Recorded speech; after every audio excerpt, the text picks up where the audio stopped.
जैसे कि last episode में हमने देखा कि हाओ शेंग ये हुआ के साथ बीच माउंटेन्स पर आ गया था। वो जैसे ही गेट के पास जाता है तो हाओ शेंग के अंदर वो एनर्जी जाने लगती है और हाओ शेंग के अंदर की एनर्जी उसको एब्जॉर्ब करने लगती है।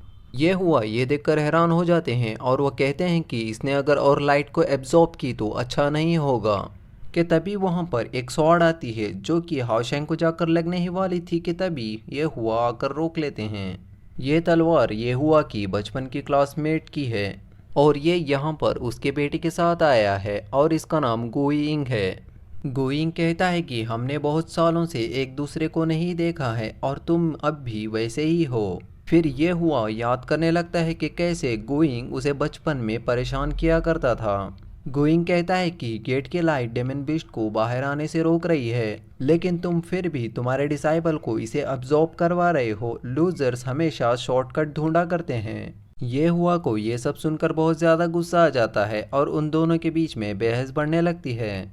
फिर तभी गुइंग का बेटा हाओशेंग को चोर बोलकर उसकी तरफ मारने के लिए आगे बढ़ जाता है। वो जैसे ही हाओशेंग को किक मारता है तो वो खुद ही दूर जाके गिर जाता है। फिर उन्हें वहाँ पर लेवल 9 के नाइट होने का एहसास होता है। फिर तभी सेंट माउंटेन जिनका लेवल 9 है वो आते हैं। वो सबसे पहले तो हाओशेंग को लाइट अब्जॉर्ब करने से रोकते हैं। फिर ये हुआ उनके रेस्पेक्ट में उन्हें ग्रीट करने लगते हैं, लेकिन वो लड़का फिर से बदतमीजी करते हुए सेंट माउंटेन को ही पंच मारने के लिए आगे जाता है, लेकिन सेंट माउंटेन उसे वहीं पर फ्रीज कर देते हैं। फिर गोइंग तुरंत वहां आकर उनसे माफ़ी मांगता है। फिर सेंट माउंटेन उनसे एडमिशन टिकट मांगते हैं। फिर गोइंग उनसे माफ़ी मांगते हुए उन्हें एडमिशन टिकट दिखाते हुए अंदर जाने की परमिशन मांगता है। सेंट माउंटेन उनके सर पर एक सील बना देते हैं और कहते हैं कि अगर तुम 3 दिन के अंदर तुम्हारे लिए विष नहीं ढूंढ पाए तो ये सील तुम्हें बाहर फेंक देगी और तुम इस सील की मदद से डेमन बीस्ट से बात कर पाओगे।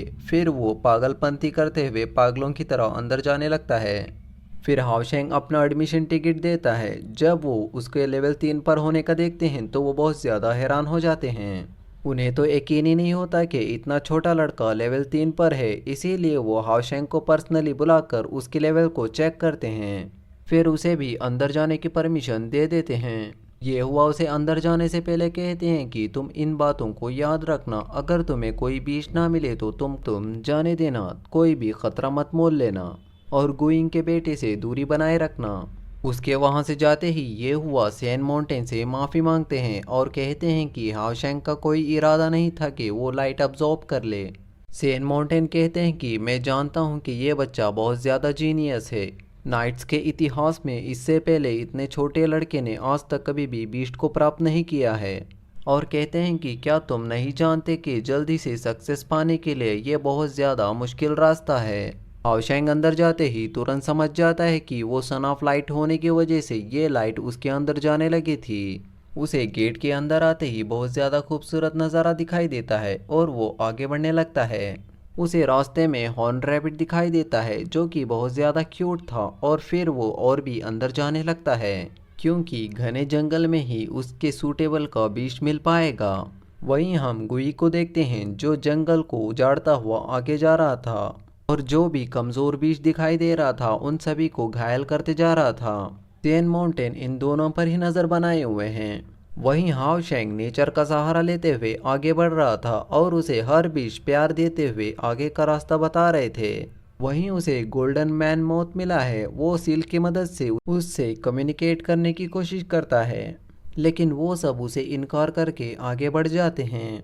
फिर वो और भी कई अलग अलग तरीके की बीस्ट को देखता है और उसे सुबह से शाम हो जाती है और उसके लिए अभी तक कोई भी बीज नहीं मिलता।